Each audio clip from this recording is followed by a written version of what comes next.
Going on? It's your boy Big John from Big John's Bully House. Getting a lot of questions today. Today and the last couple of days. So let's go ahead and jump straight into it. Had people question about a working dog.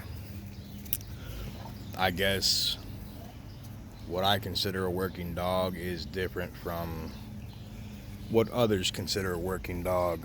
To me, a working dog is anything from weight pulling, a service dog, bite protection, Schultzen training, canine search and locate, dock jumping, hunting being one of them, and for my boy Savage, and Hooch, and Remy has been coon hunting as well. Hooch's daughter Princess has coon hunted with me. My old game dogs coon hunted with me. So with that being said, that is my definition of a working dog.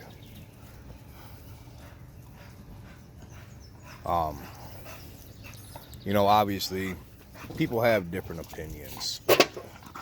If you don't consider any of that working, then there's only one other thing that I can assume that you're getting at.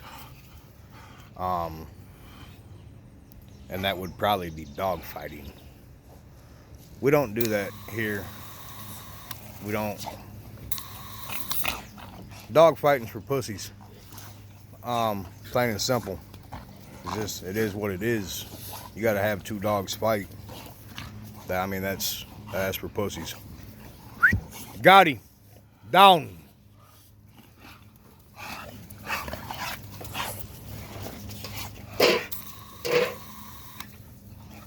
As far as supplements, no.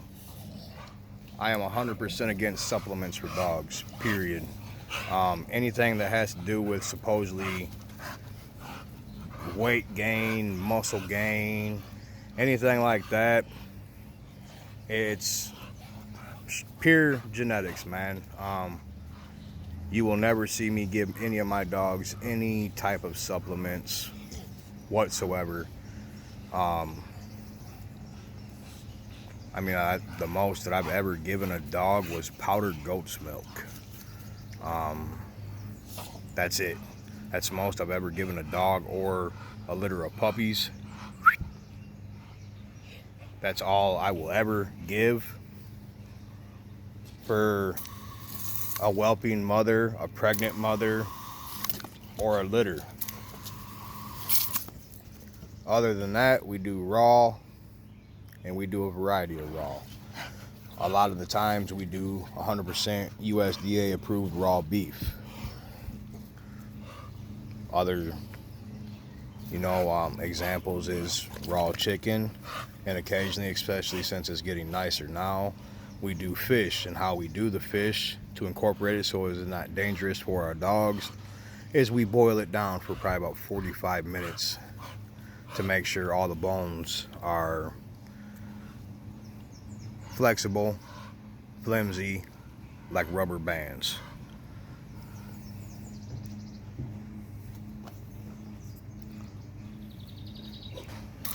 As for, the dogs and how we breed them, and, people don't constantly say, oh, well, they're mutts and they're paper hanging. And my dogs are ABKC registered, meaning it is American Bully Kennel Club.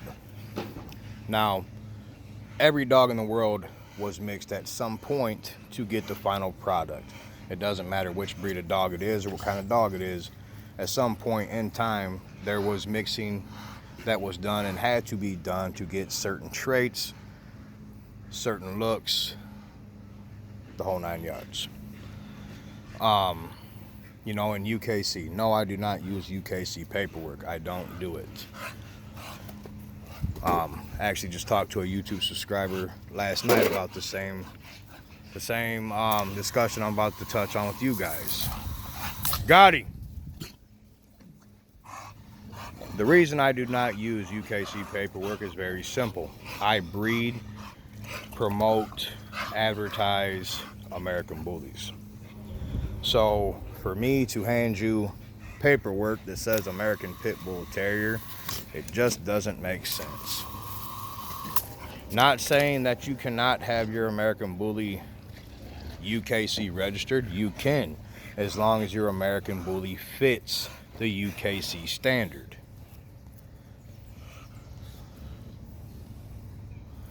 I went to a registry that was one of the very first ones to recognize and create the American Bully Registry and breed. So, I'm not saying that the ABKC was the first ones. I'm just saying ABKC was one of the first ones. So that's why I use ABKC.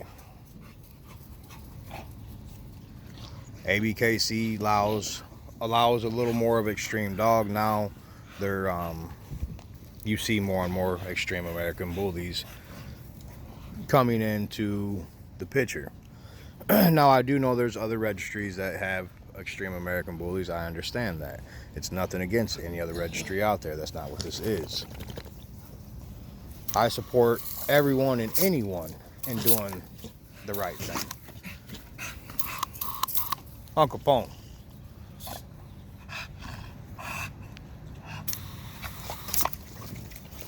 Hey, Capone. No.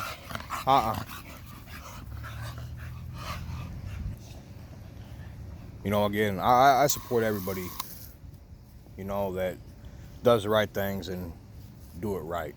I support the BRC Global 110% in everything they're doing. I just haven't registered none of my dogs through BRC yet.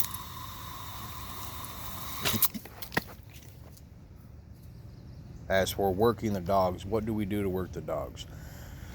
A lot of times, this here, get the garden hose. I let the dogs play in the garden hose, run, jump, the whole 9 yards. A lot of the times that you guys see me start my videos, man, the dogs have already been out here for quite some time in order to get a lot of the energy out of them. If I didn't do that, you wouldn't ever see the dog in the camera.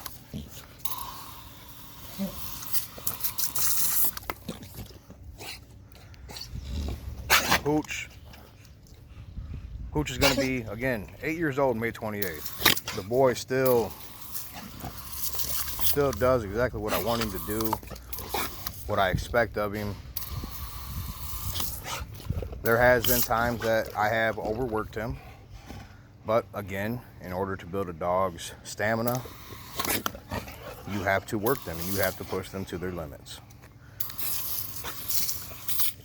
That's the only way you're going to build that dog up. Now, I'm not saying take your dog out and go do a 10-mile run and the dog falls over. No, that's not what I'm saying. Don't do that. That would be stupid.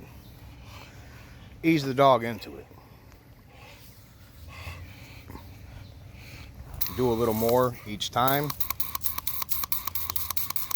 Before you know it, the dog will be doing exactly what you want it to do every time.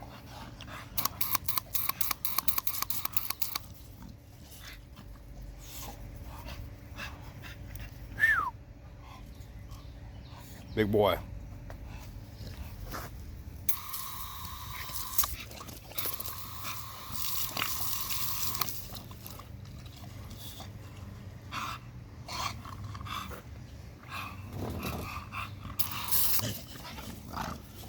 Last video I talked about breeding two-face. Capone.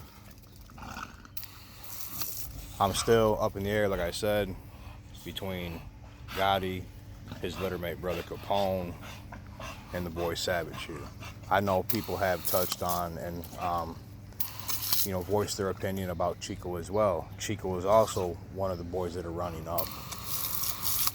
But the biggest thing is I don't want to breed myself into a corner, and that's the biggest thing when doing dogs. Do not breed yourself into a corner. Gotti, Capone, and Chico are half brothers, meaning they have the same father, different mothers. But also, Capone and Gotti were off a hooch daughter. Chico was bred, or not Chico. Chico's mother, Chanel, was a 2 times hooch daughter. Bred to Nasty Boy, and that's what created Chico. So, yes, there is a break in there. Hooch is the great grandfather to Lucy and Loki, and he is also the grandfather to Chico.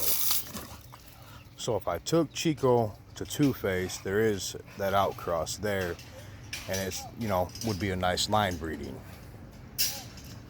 If I took Savage, which is a 2 times hooch son, to Two-Face, it'd be a 2 times hooch up front as well. You know, same thing with Chico, but Chico's a little farther back, 2 times hooch.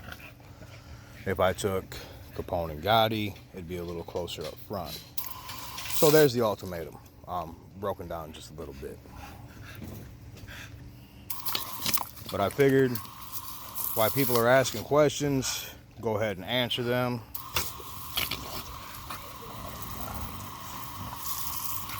Do a little video of all the dogs, why I do answer the questions, show you guys the dogs, let you guys see them all playing and enjoying, you know, the nice weather that we're having.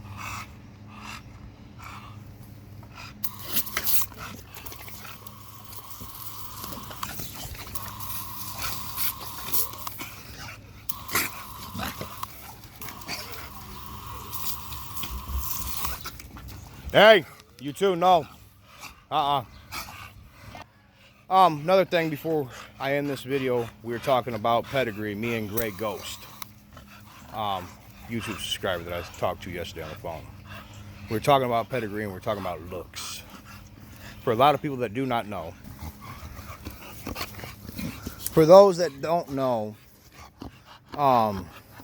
Two-Face, everybody that hears me in the videos, I always tell everybody, I don't give a fuck about a pedigree as long as the overall dog looks great. Pedigree don't mean shit to me. Now, with that being said, here's an example why.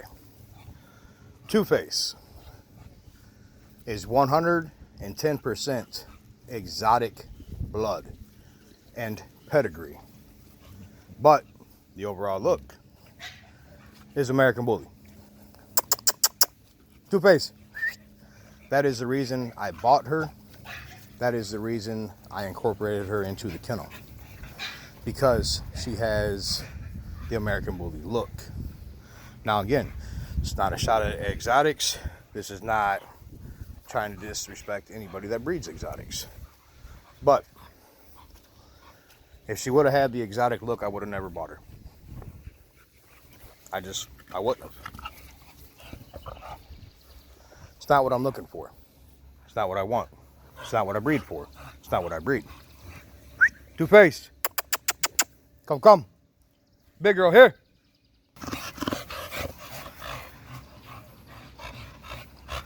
Two-Face was evaluated and approved through ABKC to be registered as an American Bully. The reason I had to have her be evaluated is because of her exotic pedigree. Straight tail, no kinks, clean bite, straight fronts, tight feet. Great overall female, man. I mean, it's just, that's how I describe her. She is built like a male. Offspring, great.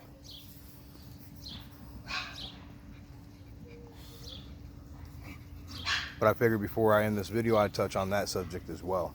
I want to give a huge shout out to all the subscribers, new and old.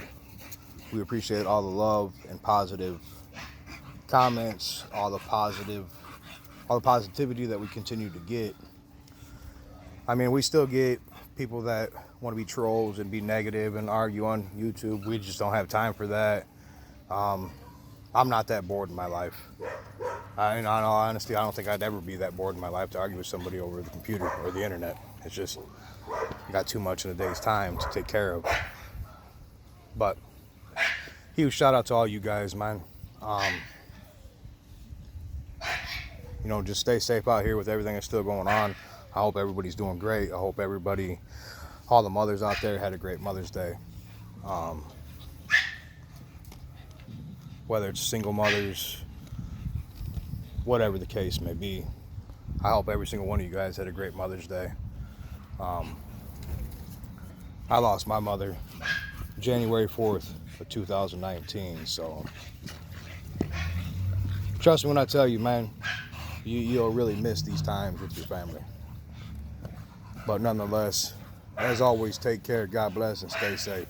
If you have any questions, you can reach me at 815-632-9073.